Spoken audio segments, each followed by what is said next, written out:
Hi everyone! Sorry again for the low quality video. This is literally just on my phone, as always.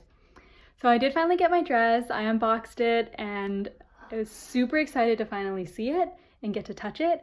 And I know you guys have kind of been waiting on that to see if maybe you want to get an Anomalie dress as well.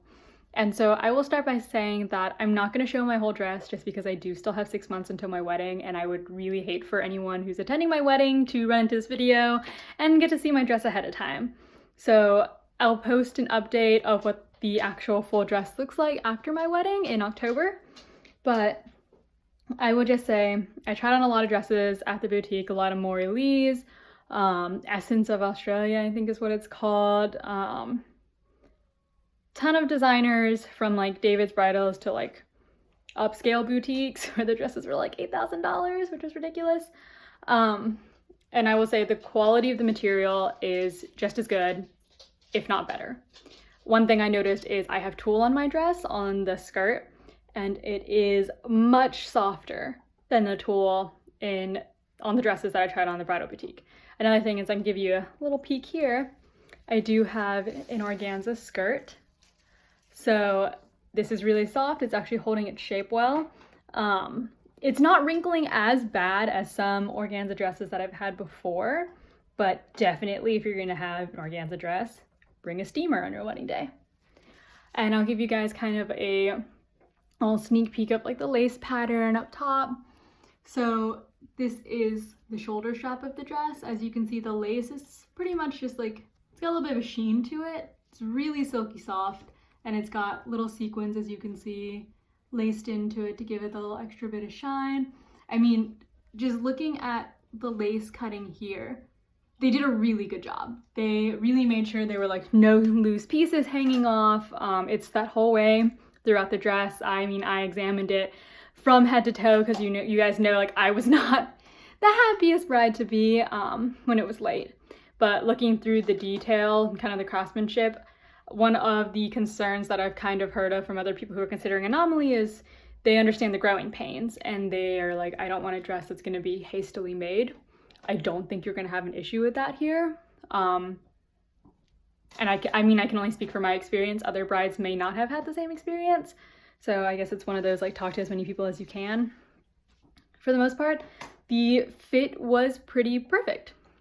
I will say though, when you're designing your dress, they follow the sketch to a T. So make sure when you're doing your consultation and you get that sketch that if you notice like any little bit of it is like not really what you want, say something, because it literally comes out like a carbon copy of that. So there was like some things with my overskirt that weren't exactly the way that I wanted them because it was supposed to be a concept sketch that they gave me and it ended up being literal. I mean, it's still beautiful. Nobody knows what it was supposed to look like except for me. So, and I'm happy with it, so I feel like no one can really be upset about that. I will give you guys a little peek at some beadwork because I think they did a really, really good job with this.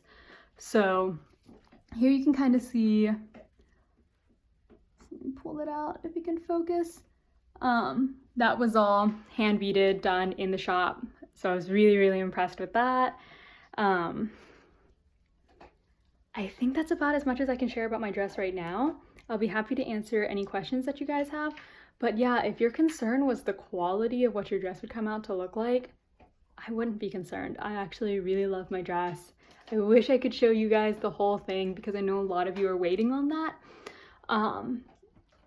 And it might be one of those things that I can answer on like one-by-one basis, but overall, I'm really happy that I did go with Anomalie, and I really love my dress. I really won't be needing many alterations. It fits really well. The only thing, and this was kind of a design issue on my part, was just the back will have to get taken in just like literally ½ an inch, and then I'll be perfect. With my heels, it's already the perfect height. So in a way, you're not even paying more for the dress, I feel like, depending on the type of dress you had as your standard before. Like I ended up paying a little bit more. The dress that I thought I wanted was like just at $1,000 and I paid $1,400 for mine. But with that, I got an aspect to it that I wasn't gonna get with the other dress that was really, really important to me. And also I'm saving on alteration costs because I don't have to do the thing where I have to get 6 inches cut off at the bottom. Like, I'm not a short person, I'm about 5'5", and with heels I'm 5'8". And even then, most of the dresses I tried on had 3-4 extra inches of fabric that would have been like a good bit of money to get cut off, not to mention I'm a rather petite person, so I would have to get my dress pulled in a ton, even like at a size 2. So that was another thing that really drove me to Anomalie. So I hope that this is slightly helpful. Again, happy to answer any questions that you have. One last sneak peek, kind of a little bit of it, so you can see. Okay, that's all I'm gonna do. All right, well, good luck to all the brides-to-be, and I hope that you find or create the dress of your dreams.